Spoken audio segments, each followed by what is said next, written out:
Social media में एक कथावाचक बेहद प्रसिद्ध हैं, धीरेन्द्र कृष्ण शास्त्री उनका नाम है। नागपुर में आने के बाद और उनके राम कथा के आयोजन के बाद में वो नेशनल टेलीविज़न में अभी इस समय चर्चा के केंद्र में हैं। और धीरेन्द्र कृष्ण शास्त्री चर्चा में क्यों आए, इसके लिए बड़ी वजह अंधश्रद्धा निर्मूलन समिति है। अंधश्रद्धा निर्मूलन समिति ने राम कथा के दौरान नागपुर में जो आयोजित हुई, उसमें जो दिव्य दरबार 2 दिन लगाया गया, उसमें जो बातें धीरेन्द्र कृष्ण शास्त्री के माध्यम से जो भक्त राम कथा को सुनने के लिए आए थे, उनको लेकर जो बताया, उसको लेकर आपत्ति है। एक तरीके से इसको सामान्य तौर पर हम देख सकते हैं कि चमत्कार कर रहे हैं धीरेन्द्र कृष्ण शास्त्री, लेकिन धीरेन्द्र कृष्ण शास्त्री खुद जो बयान मीडिया में दे रहे हैं, उनके मुताबिक वो कोई चमत्कार नहीं करते हैं, ना उनके पास में कोई दैवी शक्ति है। उनके पास उनके गुरु का आशीर्वाद है, जिससे प्रेरणा मिलती है और वो लोगों के दुखों को दूर करते हैं। तो अंधश्रद्धा निर्मूलन समिति ने एक पोल खोल कार्यक्रम किया, उसके जो अध्यक्ष हैं श्याम मानव जी ने, और एक लंबा भाषण दिया। और उसमें एक बात उन्होंने कही कि कम से कम दिव्य शक्ति से धीरेन्द्र कृष्ण शास्त्री को ये तो पता लगा लेना था नागपुर आने से पहले कि नागपुर पोल खोल वाला शहर है। तो हमारे साथ श्याम मानव हैं, हम इनसे बात करेंगे। सर, धीरेन्द्र कृष्ण शास्त्री का जो दिव्य दरबार है या धीरेन्द्र कृष्ण शास्त्री की जो रामकथा है, उसको लेकर अंधश्रद्धा निर्मूलन समिति की आपत्तियां क्या हैं? पहली बात तो आप ये पूरी तरह से ध्यान में रखिए कि अखिल भारतीय अंधश्रद्धा निर्मूलन समिति जो 40 सालों से काम कर रही है, वो पहले से कहते आई है कि हमारा धर्म और भगवान को बिल्कुल विरोध नहीं। धर्म और भगवान के नाम पर जो ठगी होती है, लोगों का शोषण होता है, उसके खिलाफ ये मूवमेंट है। और इसी मर्यादा में रहकर हम 40 सालों से काम कर रहे हैं। 5 जनवरी से 13 जनवरी तक जो धीरेन्द्र कृष्ण महाराज जी का राम कथा प्रवचन था, ऐसी जानकारी पहले मुझे मिली तो मेरी पहली प्रतिक्रिया थी, मैं इंडियन साइंस कांग्रेस के लिए 2 तारीख को ही नागपुर में आ गया था, तो मेरी पहली प्रतिक्रिया थी अच्छी बात है, स्वागत है इस बात का, क्योंकि मेरे कॉलेज के जीवन में मैं छोटे बच्चों का संस्कार शिविर चलाता था। 15-15 दिन राम कथा में सुनाता था। और हमारे देश में फंडामेंटल राइट है 25 के अनुसार कि कोई भी व्यक्ति अपना धर्म का आचरण कर सकता है, धर्म का प्रचार प्रसार कर सकता है। तो उसको खिलाफ मैं बोल ही कैसे सकता हूँ, विरोध कैसे कर सकता हूँ? सवाल आया दिव्य दरबार के बारे में। काफ़ी मेरे साथियों ने और बाकी लोगों ने ध्यान में ला कर दिया कि दिव्य दरबार में महाराज बहुत चमत्कारों के दावे करते हैं। अब महाराज कह रहे हैं कि वो बिल्कुल चमत्कार नहीं करते। उनका एक वीडियो है जो ऑलरेडी यूट्यूब पर उपलब्ध है। जो लोग कहते हैं दिव्य शक्तियाँ नहीं होती, वो आंखें खोल कर देख ले ये चमत्कार। ये तो हेडिंग है उस वीडियो का। और उसके बाद में महाराज का संवाद है, मैं शॉर्ट में कह रहा हूँ, 1 मिनट 15 सेकंड से लेकर 3 मिनट 51 सेकंड तक का ये संवाद है। किसी को पर्ची दिया था क्या? नहीं। किसी को नाम दिया था क्या? हमें नाम और उम्र सहित कैसे पता चला? भक्त बेचारा कहता है भागेश्वरी की कृपा से, बालाजी की कृपा से आपको पता चला। यानी वहाँ ये इस्टेब्लिश करते हैं कि इस भक्त का नाम उन्होंने खुद पहचाना, उसकी उम्र भी पहचानी। कई जगह पर इस ढंग से उन्होंने उनके पिताजी का नाम पहचाना, मोबाइल नंबर पहचाना। ऐसे कई दावे चमत्कारों के उनके हैं। ये खुद उनके शब्दों में है, उनकी आवाज़ में है, इसलिए। और ये प्रसारण भी उन्हीं की तरफ से ये वीडियो का हुआ है, इसलिए डाउट के लिए कहीं जगह नहीं है। फिर वो उसी व्यक्ति को, उसी भक्त को कह रहे आगे कि माँ बीमार है, भूत बाधा की समस्या है, खाने में खिलाया गया था, भोजन में खिलाया गया था, टूटता गला पकड़ता, जकड़न होता, कई बार सांस रोकता, बंधन करवाया, कई बार उतारा करवाया, तंत्र करवाया। मुसलमानी पीर विद्या का प्रयोग है। रानी नाम की औरत, इसने पूरा षड्यंत्र है। यानी वे कह रहे हैं कि तुम्हारी माँ जो बीमार है, उसको जो भी समस्या है वो बुध बाधा की समस्या है, और ये मुसलमानी पीर विद्या के प्रयोग के द्वारा तुमको भूत लगाया गया है, यानी माँ को भूत लगाया गया है, और इसके पीछे रानी नाम की औरत है। यानी ये घर घर में झगड़े लगाते हैं, लोगों को कहते हैं कि आपको भूत बाधा है, किसी ने जादू टोना टोटके के द्वारा ये भूत आपको लगाया है। महाराष्ट्र में जादू टोना विरोधी कानून है, उसके तहत ये सीधा सीधा अपराध है। केवल भूत लगाया ये कहना, जादू टोना किया ये कहना, टोटका किया ये कहना, ये अपराध है। चमत्कार का प्रयोग कर कर आर्थिक प्राप्ति करना, ये भी अपराध है। शेड्यूल का दूसरा, जो मैंने अभी कहा आपको कि भूत, जादू टोना, मंत्र तंत्र ऐसा किसी ने किया, ऐसा कहना इटसेल्फ कानूनन अपराध है। ये छठवा।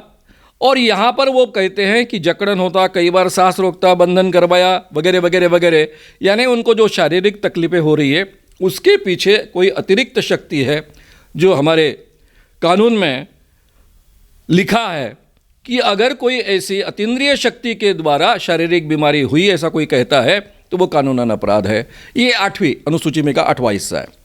यानी दूसरा भी लागू होता है, छठवां भी लागू होता है, 8वां भी लागू होता है और एक भी लागू होता है तो ये कानून सीधी तरह से उनके लिए FIR दर्ज कर सकता है, क्योंकि ये कॉग्निजिबल है, नॉन बेलेबल है। और इसी के साथ में महत्व की बात है, बहुत ही कड़ी पनिशमेंट इसमें है। 6 माह से लेकर 7 साल की कारावास की सज़ा हो सकती है, प्लस 5,000 से 50,000 रुपये का दंड का प्रावधान है। अब ये कानून इनको डायरेक्टली लागू होता है। दूसरा कानून लागू होता है drugs and magic remedies act 1954, ये केंद्र का कानून है। अगर कोई व्यक्ति जिसके पास में डॉक्टरी डिग्री नहीं है, यानी स्टेट की या फिर केंद्र की राजमान्य डिग्री नहीं है, ऐसा कोई व्यक्ति अगर किसी रोग का डायग्नोसिस भी करता है, उसी के साथ में रोग की ट्रीटमेंट करता है, तो ये कानूनन अपराध है। और यहाँ पर ये महाशय जी रोग का डायग्नोसिस तो ऑलरेडी कर रहे हैं, तो ये भी कानून लागू होता है। जब मैंने ये सब देखा, और ऐसा एक दावा मैंने केवल सुना है, ऐसे कई दावे इस सब वीडियोज़ में हैं, तो नेचुरली मैं राह देख रहा था, क्योंकि ये दिव्य दरबार के बारे में है, रामकथा के बारे में तो कुछ ऑब्जेक्शन होने का सवाल ही नहीं आता, उल्टा मैं उसका स्वागत करता हूँ। ऐसी स्थिति में 7-8 तारीख को हम इनका दिव्य दरबार लगने वाला था, उसकी राह देख रहे थे। जैसे ही 7-8 तारीख पूरी हुई, मैंने 8 तारीख को शाम को जो जादू टोना विरोधी कानून के तहत जिनको ये अधिकार दिया गया है कि इस कानून का बहुत कड़ाई से अमल करें, उस दक्षता अधिकारी, विजिलेंस ऑफिसर, यहाँ के क्राइम के ACP, उनको जाकर मैंने ये कंप्लेंट्स दी। ये कंप्लेंट मैंने शासन की एक कमेटी की ओर से दी है। जादू टोना विरोधी कानून महाराष्ट्र में 2013 में बना, इसका हर शब्द मैंने फाइनल किया है। हर व्यक्ति को सपोर्ट पाने के लिए पार्टी के अध्यक्षों से लेकर हर व्यक्ति के साथ में मैंने इसके बारे में चर्चा की है। ये कानून उन तक पहुँचा है और उसी के बाद सर्वसम्मति से ये कानून मंजूर हुआ है महाराष्ट्र में। उसके बाद में कमेटी गठित हुई, जादू टोना विरोधी कानून प्रचार प्रसार अंमलबजावनी समिति, उसका मैं सह अध्यक्ष हूँ। सामाजिक न्याय विभाग के मंत्री, कैबिनेट मंत्री उसके अध्यक्ष होते हैं, राज्य मंत्री उपाध्यक्ष होते हैं, कमिश्नर उसके सदस्य सचिव होते हैं, और कई अलग अलग डिपार्टमेंट्स के सचिव सेक्रेटरी जो होते हैं उसके सदस्य हैं। तो इस ढंग की ये जो कमेटी है, उस कमेटी के माध्यम से मैंने ये कंप्लेंट दी, क्योंकि यहाँ कंप्लेंट दायर करने का अधिकार ना कमेटी को यानी मुझको है, ये कंप्लेंट दायर करने का अधिकार इस कानून के तहत दक्षता अधिकारी, विजिलेंस ऑफिसर को सौंपा गया है। उन पर दोनों तरीके की जिम्मेदारी है कि जब भी उनके एरिया में इस ढंग का कानून का उल्लंघन होता है तो वहाँ पर FIR दाखिल करे, उस बात को रोके, यानी जो घट रहा है उसको रोके और उस पर आगे की एक्शन ले, कार्रवाई ले, कोर्ट तक ये बात पहुँचाए। तो ये वहाँ तक मैंने कंप्लेंट की। मेरे ध्यान में आया कि शायद उनके दिमाग में कहीं ज्यूरिडिक्शन का मुद्दा है। 7-8 तारीख को ही ये जो दरबार हुआ उसका वीडियो बाहर आ गया था। 8 तारीख के रात को शायद ये बाहर आया, तो वो वीडियो हम देख रहे थे और उसमें भी इसी कानून का उल्लंघन करने वाली कई बातें हैं। अब ये सब बात हो गई। 9 तारीख को 7-8 के दरबार के बाद में हमने प्रेस कॉन्फ्रेंस ली, हमने लोगों के सामने जानकारी दी कि पुलिस के सामने हमने ऐसी कंप्लेंट की है, और उसी के साथ में हमने अखिल भारतीय अंधश्रद्धा निर्मूलन समिति की ओर से एक आह्वान दिया, जो 40 सालों से हम देते आ रहे हैं, कि महाराज का दावा है कि उनमें दिव्य शक्तियाँ हैं, तो उनके वीडियोज़ में जो दावे हैं उसी को हमने चैलेंज किया। हमने कोई अपनी ओर से अलग से चैलेंज नहीं दिया है। महाराज कहते हैं वो भक्तों का नाम जान सकते हैं, उनके पिताजी का नाम जान सकते हैं, उनकी उम्र जान सकते हैं, उनका टेलीफोन नंबर बता सकते हैं। साथ में महाराज कहते हैं कि कौन से भक्त के घर में कौन सी चीज़ कहाँ पर रखी है ये पहचानते हैं। ये तो इसी वीडियो में जो इसकी बात मैं आपके सामने कर रहा था उसी में उसका उल्लेख है। तो महाराज जी के पास अगर ये दिव्य शक्तियाँ है, इसको इंग्लिश में कहते हैं टेलीपैथी कहते हैं, इंट्यूशन कहते हैं, और कहीं भी जाकर देख के आने की क्षमता को क्लेरोवायंस कहते हैं। दुनिया में आज तक ये सिद्धियाँ कभी सिद्ध नहीं हो पाई है, शक्तियाँ सिद्ध नहीं हो पाई है। इसलिए महाराज जी फ्रॉड एंड प्रूफ कंडीशंस के अंदर आइए। नागपुर के पत्रकारों के सामने ये चैलेंज होगा, ये आप चुनौती स्वीकार कीजिए। आपको ऐन वक्त पर 10 व्यक्ति दिए जाएंगे, उनके नाम, उनके पिताजी का नाम, उनकी उम्र और टेलीफोन नंबर बताइए। साथ में जहाँ पर ये कंडक्ट होगा उसी के पास में किसी रूम में 10 चीज़ें रखी जाएगी जिसका वीडियो रिकॉर्डिंग होगा, और आप सीधे सीधे ये कौन सी 10 चीज़ें ये पहचानें। ये प्रक्रिया 2 बार कंडक्ट की जाएगी, और 2 बार ये प्रक्रिया कंडक्ट होने के बाद में अगर आप 90% करेक्टली 2 बार बताते हो तो आपने ये चुनौती जीती, यानी अपने आप में दिव्य शक्तियाँ है, ये सिद्ध हो जाएगा। और फिर उसके लिए अगर आप चाहेंगे तो अखिल भारतीय अंधश्रद्धा निर्मूलन समिति का 30 लाख रुपए का प्राइज़ आपको मिलेगा। अगर आप पैसे नहीं चाहते हो तो केवल दिव्य शक्तियाँ सिद्ध करने के लिए आगे आइए। अगर आप जीत गए, 90% 2 बार करेक्ट रहे, तो मैं खुद आपके चरणों पर माथा टेकूंगा, माफ़ी मांगूंगा। और हमारा संगठन जो 40 सालों से काम कर रहा है, हजारों बाबाओं को, मांत्रिकों को, देवी शरीर में लाने वाले लोगों को, ज्योतिषियों को एक्सपोज कर चुका है, वो संगठन हम हमेशा के लिए बंद कर देंगे। आप आह्वान दे रहे हैं महाराज को, और महाराज आपको आह्वान दे रहे हैं। उनका ये कहना है कि आपने जो आरोप लगाया है वो जब यहाँ से नागपुर से चले गए उसके बाद में चले गए, और एक शब्द का उन्होंने इस्तेमाल भी किया वो टेलीविज़न में। अब मैं नहीं करूँगा कि आप लोगों के लिए उन्होंने क्या शब्द का इस्तेमाल किया, लेकिन उनका ये कहना है कि वो जब चले गए यहाँ से तब आप लोग एक्टिव हुए और आप ये बात कह रहे हैं, और इस बात का कोई अब मतलब नहीं बनता। हालांकि वो जो करते हैं उसको देखना है तो वो दिव्य दरबार रायपुर में फिर लगाने वाले हैं, आप वहाँ आ जाइए, वहाँ आपको दिखा देंगे। भाई देखने के लिए रायपुर आने की क्या ज़रूरत है? महाराष्ट्र तो हर चीज़ को रिकॉर्ड कर डालती है यूट्यूब पर, तो हम वीडियो में देख ही सकते हैं। सवाल ये है, महाराज जी अपने आप को सनातन धर्म का नाम लेकर बताते हैं। सनातन धर्म की सबसे बड़ी विशेषता है सत्य का शोध करना और सत्य का आग्रह। राम जी का नाम लेते हैं, राम जी की सबसे बड़ी विशेषता है प्राण जाए पर वचन न जाए, कभी झूठ न बोला जाए। महाराज कितना झूठ बोलते हैं। ये 9 तारीख को हमने प्रेस कॉन्फ्रेंस ली, शाम को मेरे ही कुछ पत्रकार मित्रों ने जाकर उनको इस बारे में बातचीत की है, इसलिए उन तक ये बात पहुंची, ये मुझे मालूम है। आयोजक तक ये बात पहुंची क्योंकि पत्रकारों ने ये चैलेंज बताकर ही उनके साथ में बात की है, उन्होंने बोलने से इनकार कर दिया, ये भी मुझे मालूम है। 9 तारीख को हमने चैलेंज दिया शाम को, महाराज जी 11 तारीख तक यहाँ पर थे, 2 दिन आगे थे। जब तक उनका 7 और 8 का दरबार पूरा नहीं होता तब तक हम किस बात के लिए बोलेंगे? राम कथा को तो हमारा विरोध नहीं है, पहले से हम कह रहे हैं, जाहिर तरीके से कह रहे, तो हम ऑब्जेक्शन किस बात का उठाएंगे? जब नागपुर में अगर दिव्य दरबार कंडक्ट ही नहीं होता तो मैं किस आधार पर उनके लिए ऑब्जेक्शन खड़ा करता और किस आधार पर पुलिस में कंप्लेंट दायर करने की कोशिश करता? इसलिए ये दरबार होने के बाद ही हम कदम उठा सकते हैं। 8 तारीख को उनका दरबार खत्म हुआ, 8 के शाम को मैंने पुलिस कंप्लेंट ली, 9 तारीख के शाम को प्रेस कॉन्फ्रेंस ली, क्योंकि प्रेस कॉन्फ्रेंस लेने के लिए समय लगता है, और फिर ये सब चीज़ें जाहिर की। महाराज कहते हैं कि वो भागे नहीं, कार्यक्रम उनका छपा है, सब जगह छपा है, पेपर में छपा है, पत्रिकाओं में छपा है, साथ में पोस्टर्स में छपा है। उसकी एक पत्रिका ये है, उन्होंने 10 तारीख का कार्यक्रम क्या बताया? श्री राम कथा दोपहर 1 से हरि इच्छा तक। शुक्रवार दिनांक 13 जनवरी को श्री राम कथा दोपहर 1 से 4 बजे तक। हवन पूजन एवं यज्ञ पूर्णाहुति व महाप्रसाद, 4 बजे के बाद में महाप्रसाद वगैरह सब चीज़ें थी। तो हमारी क्या गलती है भाई? जब आपकी पत्रिका में 13 तारीख तक है, मैं जब आया नागपुर में तब मुझे सब लोगों ने कहा कि 5 से 13 तारीख तक कार्यक्रम है, और आप 11 के शाम को ही यहाँ से निकल जाते हो, और इसके बारे में प्रेस को पहले से जानकारी कुछ नहीं है। 6 तारीख को इन लोगों की प्रेस कॉन्फ्रेंस हुई थी, तब भी इन्होंने कहा नहीं कि वो 11 तारीख को जा रहे हैं, तब भी पेपर में ये बात छपी नहीं। तो सब लोगों को अगर ऐसा लगा कि महाराज चुनौती को या फिर पुलिस कंप्लेंट को डर कर भाग गए हैं, तो इसमें क्या गलती है? अगर लोगों को पता ही नहीं है कि आप 13 तारीख तक रहने वाले नहीं थे और किसी चंद लोगों को मालूम है, तो हमारी तो कोई गलती नहीं ना, पेपर में कहीं छप के नहीं आया ना कि आप पहले 11 तारीख को जा रहे थे।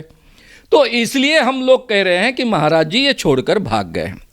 महाराज जी कह रहे हैं मैं वहाँ था तब तक कुछ नहीं। अरे 9 तारीख को प्रेस कॉन्फ्रेंस हुई, आप 11 तारीख तो थे ना, तो पहली बात तो वो बात बात पर झूठ बोलते हैं, कहते मैंने चमत्कार नहीं करता हूँ, और यहाँ कहते बोलो पहचाना कि नहीं, बोलो पहचाना कि नहीं।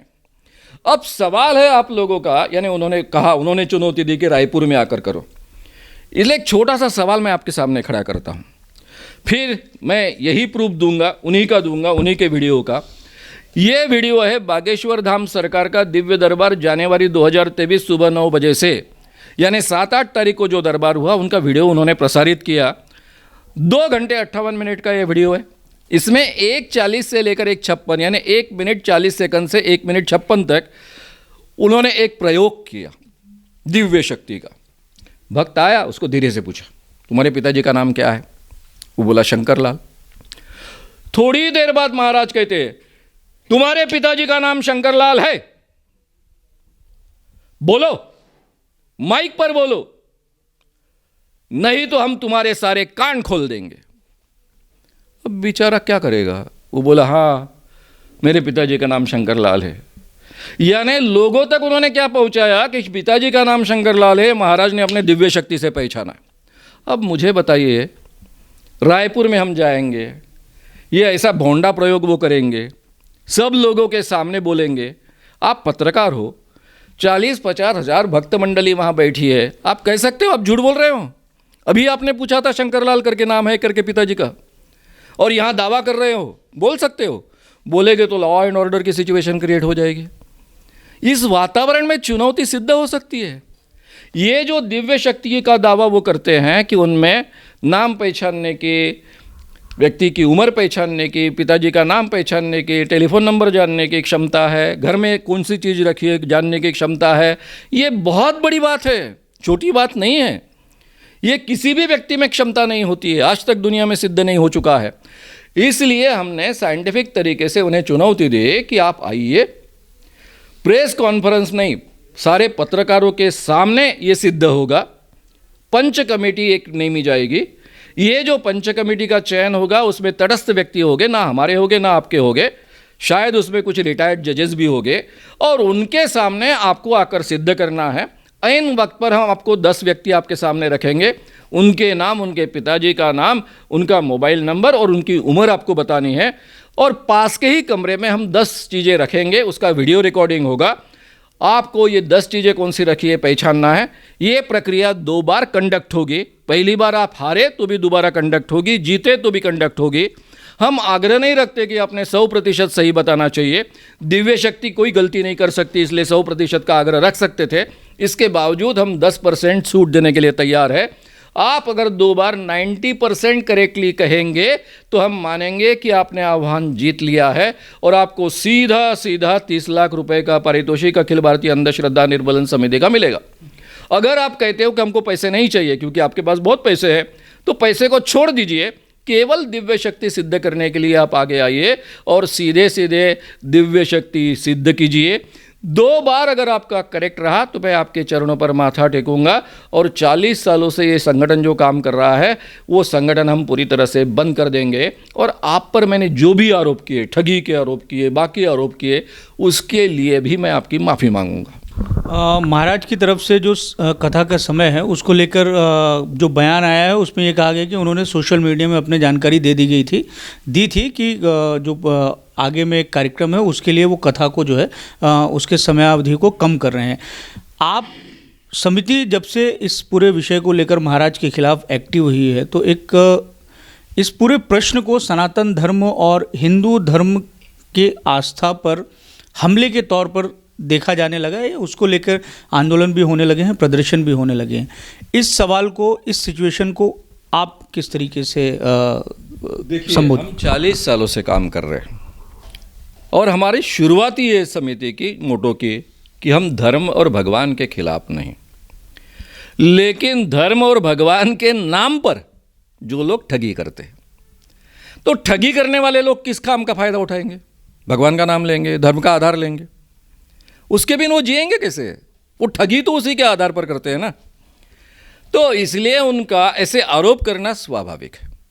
40 सालों से हम आरोप झेलते आए हैं और बाबाओं का भांडाफोड़ करते आए हैं, और हमेशा नागपुर से लेकर पूरे महाराष्ट्र में बाबाओं को भागना पड़ा है। तो इसलिए ये चीज़ हमारे लिए नहीं पूरे जिंदगी में 40 सालों में मैंने या मेरे किसी कार्यकर्ता ने कभी भी धर्म के खिलाफ बात नहीं की, भगवान के खिलाफ बात नहीं की। हम हमेशा जो लोग ठगी करते हैं उनके खिलाफ बात करते आए। तो मैं इतना ही जाहिर तरीके से कहता हूं, जो महाराज के भक्त हैं वो शांत दिमाग से सोचे। भाई महाराज में दिव्य शक्ति है, वो सिद्ध करेंगे तो देश का कितना बड़ा फायदा होगा, इस ढंग से सोचिए ना। कल जाकर अगर महाराष्ट्र में दिव्य शक्ति है, ये सिद्ध होता है, तो हमारे मोदी जी का कितना बड़ा फायदा होगा। क्योंकि हमारे देश में टेररिस्ट एक्टिविटी होती है, बॉम्ब स्फोट होते हैं। महाराज जी में दिव्य शक्ति है, जहां बॉम्ब बनने की शुरुआत हुई महाराज जी को पता चला, और महाराज जी को पता चला कि महाराज जी बताएंगे पुलिस को, और पुलिस जाकर उनको धर लेंगे। टेररिस्ट एक्टिविटी की तैयारी हो गई, महाराज जी को पता चलेगा, तुरंत पुलिस जाकर पकड़ लेंगे। तो पूरे भारत में एक भी टेररिस्ट एक्टिविटी नहीं होगी, एक भी बॉम्ब स्फोट नहीं होगा। दूसरी बात केवल यहाँ तक सीमित नहीं है, चाइना तैयारी कर रहा है, पाकिस्तान तैयारी कर रहा है। हमारे मिलिट्री को पता चलेगा महाराज के द्वारा, वहाँ पर एक्शन ली जाएगी। यानी देश की सुरक्षा भी कड़ी होगी और भारत की अंतर्गत सुरक्षा तो पूरी फुल प्रूफ हो जाएगी, कोई टेररिस्ट एक्टिविटी होगी नहीं। इसका फायदा उठाए ना हम। तो महाराज ने वैज्ञानिक कसौटी पर आकर अगर अपनी दिव्य शक्ति सिद्ध करते हैं, चाहे उनको भगवान की प्रसन्नता के कारण यह प्राप्त हुआ, चाहे किसी भी कारण से प्राप्त हुआ, वो हमारा विषय नहीं, वो उनका विषय है।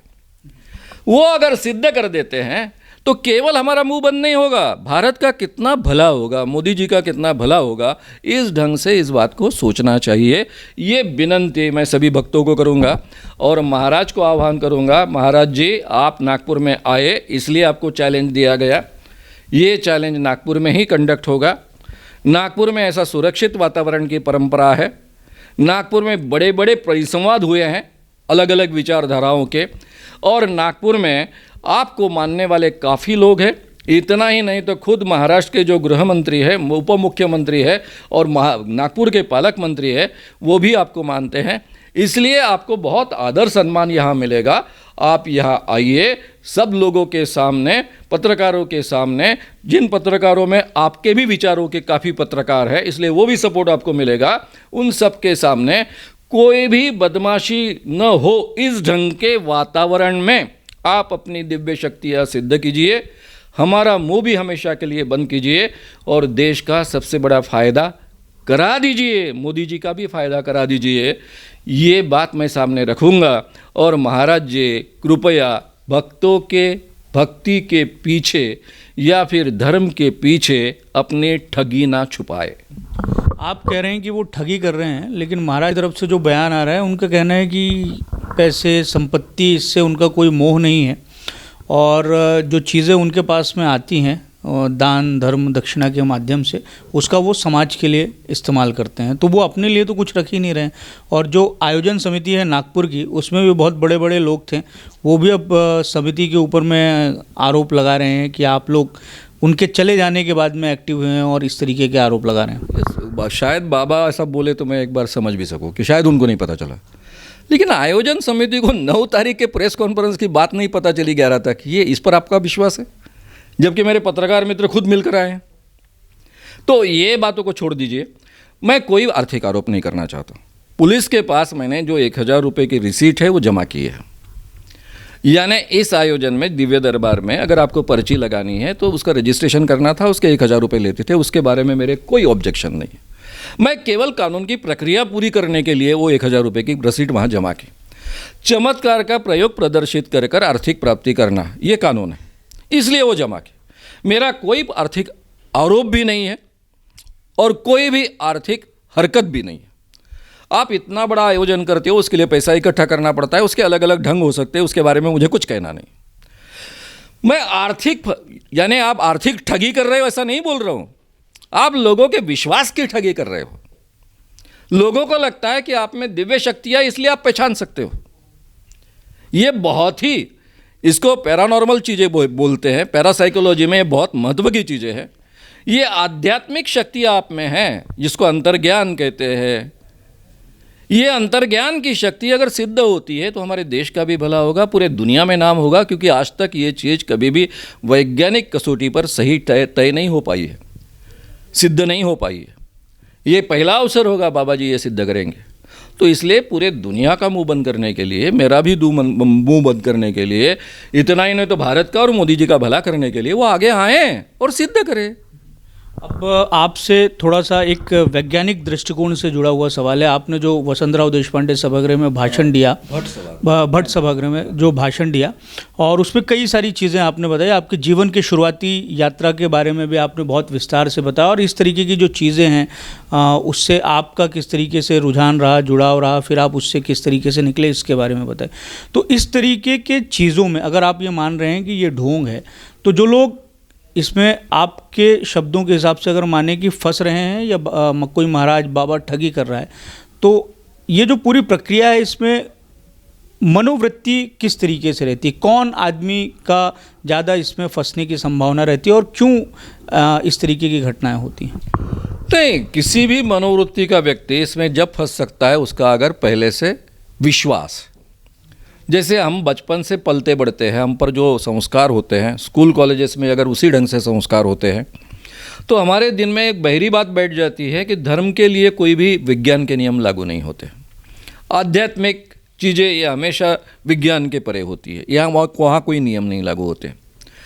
हमारे बचपन से हमारे मन में संस्कार होता है कि जो आदमी भगवान को प्राप्त करने की कोशिश करता है, ऐसा हर व्यक्ति सिद्धि प्राप्त कर सकता है, और जिसको सिद्धि प्राप्त होती है वो चमत्कार करने का सामर्थ्य पाता है। कोई भी चमत्कार कर सकता है, भूत भविष्य वर्तमान किसी का भी बता सकता है, कोई भी बीमारी ठीक कर सकता है। ये आम हमारे संस्कारों से आई हुई धारणा है। ये धारणा जिस व्यक्ति की होगी और ये धारणा लेकर वो अपने जीवन में चल रहा है, तो हर व्यक्ति की ठगी हो सकती है, बड़े से बड़े व्यक्ति की ठगी हो सकती है। शायद वो वैज्ञानिक हो, उसकी भी ठगी हो सकती है। ऐसे कई उदाहरण हैं कि बड़े वैज्ञानिक है, अपने क्षेत्र में सही माने में उन्होंने विज्ञान में बहुत बड़े अनुसंधान किए हैं और फिर भी इस ढंग के ठगे जा रहे हैं। तो इसलिए अगर एक बार आपका दिमाग इस ढंग से सोचे कि मैं अपने दिमाग का प्रयोग, यानी जो मेरा तर्क करने का दिमाग है, जो मेरे लेफ्ट हेमिस्फीयर में काम करता है, उसका प्रयोग केवल मैं विज्ञान के क्षेत्र में करूंगा, अभ्यास के क्षेत्र में करूंगा, धर्म का क्षेत्र आएगा वहाँ पर इसका प्रयोग ही नहीं करना है, तो मैं कभी इन चीज़ों को सोचने का, ढूंढने का या फिर तर्क कर कर उनको खरी छुटी जांचने का प्रयास ही नहीं करूंगा। तो मेरा काम क्या है, हमारी कॉन्स्टिट्यूशन ने 51AH के तहत हमें कुछ ड्यूटीज सौंपी है। एक है साइंटिफिक टेम्पर, वैज्ञानिक दृष्टिकोण, दूसरी है स्पिरिट ऑफ इंक्वायरी, चिकित्सक प्रवृत्ति, रिफॉर्म, सुधार और मानवता, ह्यूमैनिटी। अभी इसमें अगर मैं वैज्ञानिक दृष्टिकोण की बात कहूँ तो मेरा काम क्या है 40 सालों का। 40 सालों से हम कोशिश कर रहे हैं कि हमारे ही ब्रेन में जो लेफ्ट हेमिस्फीयर है, जिसमें तर्क करने की हमारी एक क्षमता है, उसको जागरूक करें और हर क्षेत्र में तर्क का उपयोग हम करें, ताकि हम अपने जीवन में जो सच है उसको ढूंढ पाए। हमारे सनातन धर्म, हिंदू धर्म शब्द कभी था ही नहीं, हमारे सनातन धर्म का उद्देश्य ये है कि सत्य का शोध करना। आप कोई भी किताब उठाकर देखें, उसमें आपको मिलेगा कि सत्य का शोध करना यह धर्म का सही उद्देश्य है, और हर धर्म में ये कोशिश की जाती है और सनातन धर्म में ये बहुत ही कड़ाई से कोशिश की गई है। तो मैं सत्य का शोध करते करते यहाँ तक पहुँचा हूँ। मैं तो खुद बहुत अंधविश्वासी था, सभी प्रकार के अंधविश्वास मुझ में थे, और 40 सालों से हम बार बार ये सिद्ध कर रहे हैं।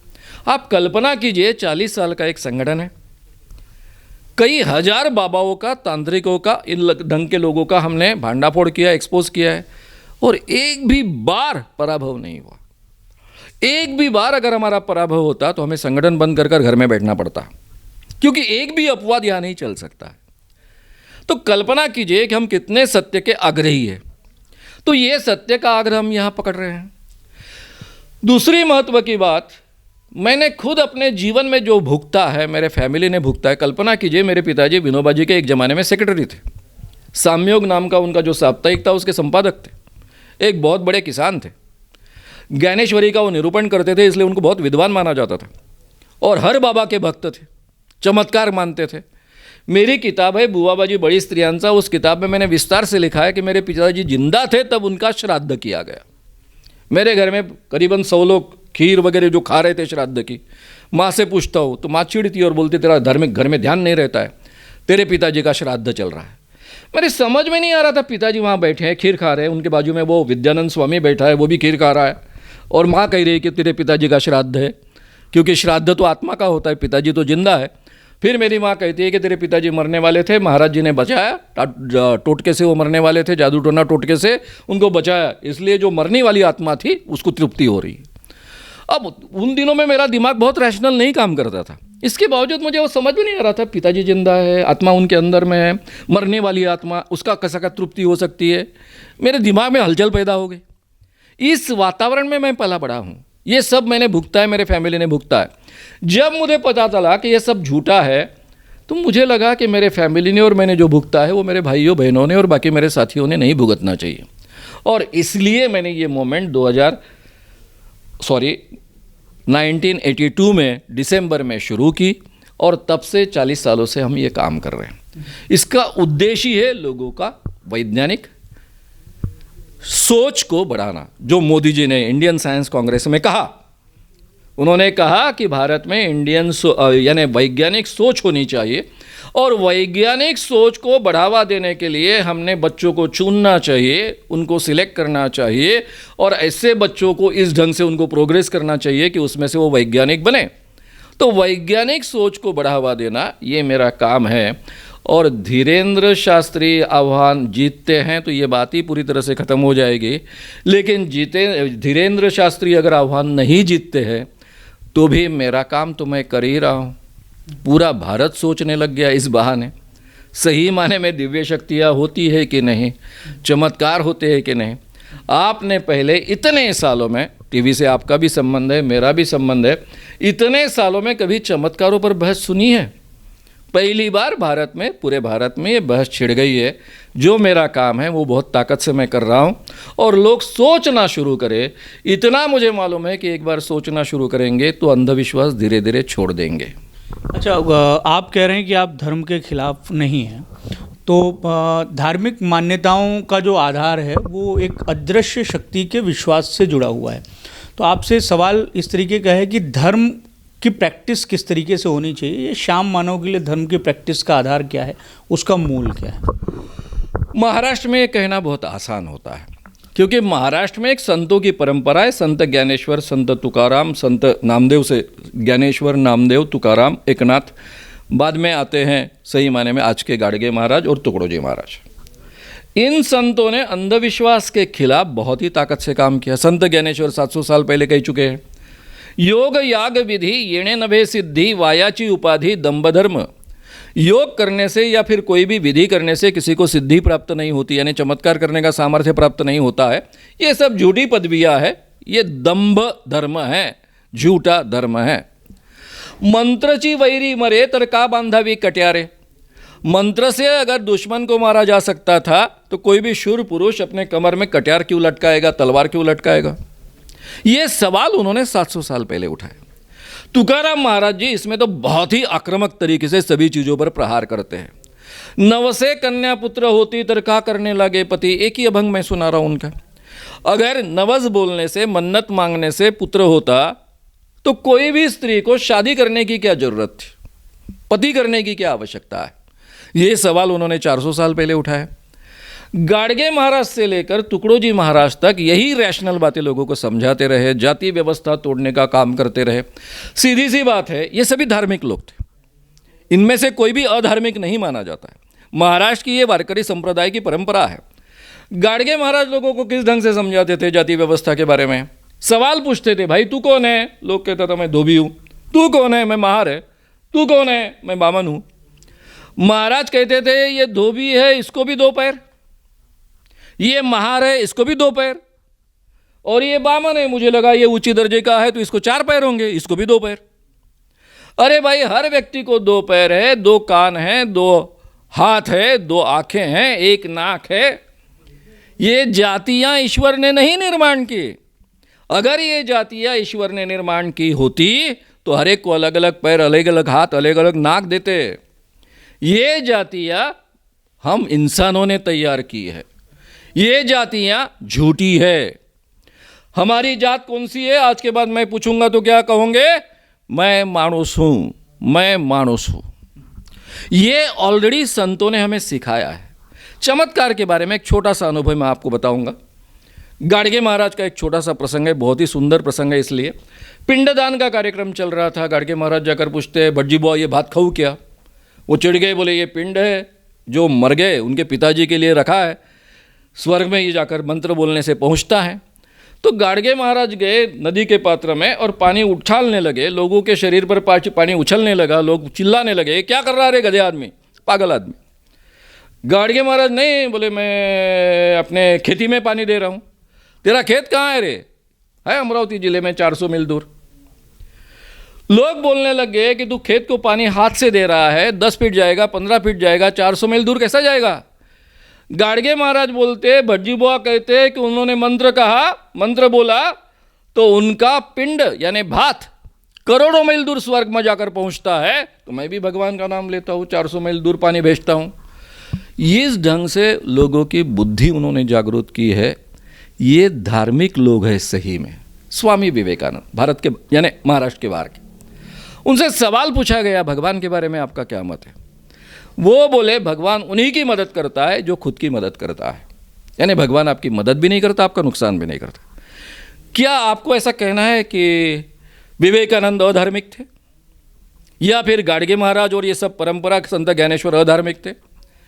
धर्म में ही इस ढंग के विचार रखने की यंत्रणा महाराष्ट्र में भी रही है, अपने देश में भी रही है। वही काम मैं कर रहा हूँ। एक आखिरी सवाल आपसे, खगोल शास्त्र, अंक गणित और ज्योतिष शास्त्र, इसको भी धर्म से जोड़ के देखा जाता है, धार्मिक मान्यताओं से जोड़ के देखा जाता है, इस पे आपके क्या विचार हैं? खास कर जिसको हम ज्योतिष कहते हैं, इंग्लिश में इसको एस्ट्रोलॉजी कहते हैं, ये करीबन सभी धर्मों का हिस्सा रही है।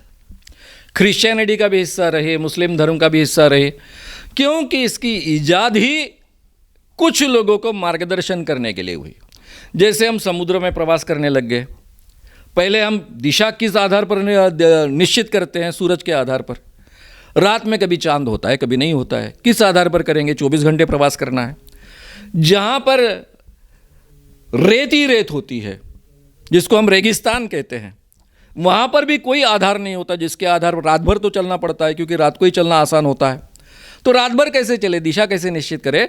तो उन्होंने ग्रह गोलों का अभ्यास कर दिशा के लिए उसका उपयोग किया है। इसीलिए आप देखेंगे कि इसके आधार सभी धर्मों में मिलते हैं। हमारे भारतीय धर्म में भी मिलते हैं, और क्रिश्चियनिटी में भी मिलते हैं, और मुस्लिम धर्म में भी मिलते हैं। लेकिन 1600 शताब्दी के बाद में इसके बारे में पुनर्विचार शुरू हुआ। 16वीं शताब्दी में जब गैलीलियो, ब्रूनो, कोपरनिकस, इन्होंने ये रिलेशन बताया कि भाई सूरज पृथ्वी के इर्द गिर्द नहीं घूमता है, ये जो हमारी आज तक की धारणा है या फिर हमारे धर्म ग्रंथों ने कहा है, वो सही नहीं है। उल्टी बात है कि सूरज एक तारा है और उसके इर्द गिर्द पृथ्वी घूमती है। ये बात कहने के बाद में ब्रूनो और कोपरनिकस को बहुत तकलीफ दी गई, उनमें से एक को मारा भी गया, गैलीलियो को भी बहुत तकलीफ दी गई।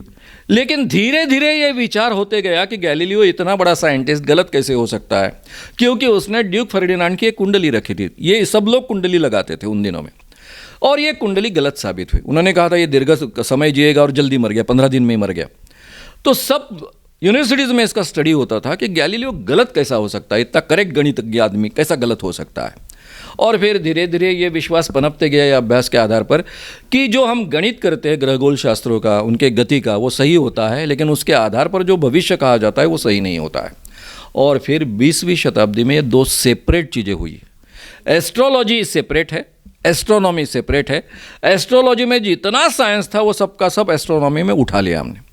एस्ट्रोनॉमी दुनिया का पहला साइंस है, और ये इतना एक्यूरेट है कि इंसान चांद पर गया, वहाँ से वापस आया, और हमारे कई यान कहाँ जा रहे हैं, भारत के भी यान मंगल तक जा रहे हैं।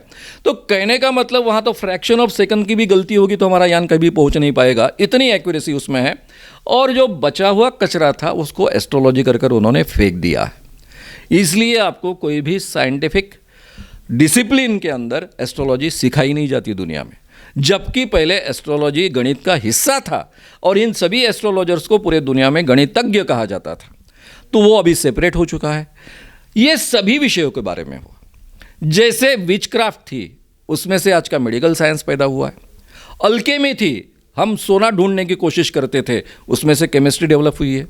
तो हमारे पुराने पारंपरिक जो भी थोड़े बहुत अंधविश्वास और कुछ साइंस ऐसा मिला जुला था, उसमें से प्योर साइंस हमने अलग निकाल डाला, और जो उसमें से अंधविश्वास बचा उसको निकाल कर फेंक दिया। इसलिए हम विचक्राफ्ट को आज नहीं मानते हैं, अल्केमी को आज नहीं मानते। उसमें से केमिस्ट्री कितनी विकसित हुई मैंने कहने की आवश्यकता नहीं, मेडिकल साइंस कितना विकसित हुआ मैंने कहने की आवश्यकता नहीं है। तो इस ढंग से हम उसको सुधारते गए। परंपराओं में बिल्कुल विज्ञान नहीं था ऐसा नहीं कह सकते हम, लेकिन उसमें विज्ञान भी था और अविज्ञान भी साथ में मिला जुला था। उसमें से जो प्योर विज्ञान है उसको हम बाहर निकालते हैं, छूटा हुआ भाग छोड़ देते हैं। यही हमारे प्रक्रिया है प्रवास के और प्रगति की। हमसे बातचीत करने के लिए धन्यवाद सर। तो ये थे श्याम मानव, अखिल भारतीय अंधश्रद्धा निर्मूलन समिति के अध्यक्ष, जो हमसे बातचीत कर रहे थे। उनका ये कहना है कि धीरेन्द्र कृष्ण शास्त्री के लिए जो उन्होंने एक आह्वान किया है वो उसको स्वीकार करें और आएँ और चमत्कार बताएं। अगर वो चमत्कार और चमत्कारिक सिद्धियों को अगर सिद्ध करते हैं तो इससे देश का फ़ायदा होगा। नागपुर में रामकथा के आयोजन के बाद से चमत्कार को लेकर एक देशव्यापी बहस छिड़ी हुई है। अब ये बहस कहाँ तक जाएगी ये देखना दिलचस्प होगा। कैमरामैन जितेंद्र खापरे के साथ दिव्येश द्विवेदी, यूएसएन न्यूज़, नागपुर।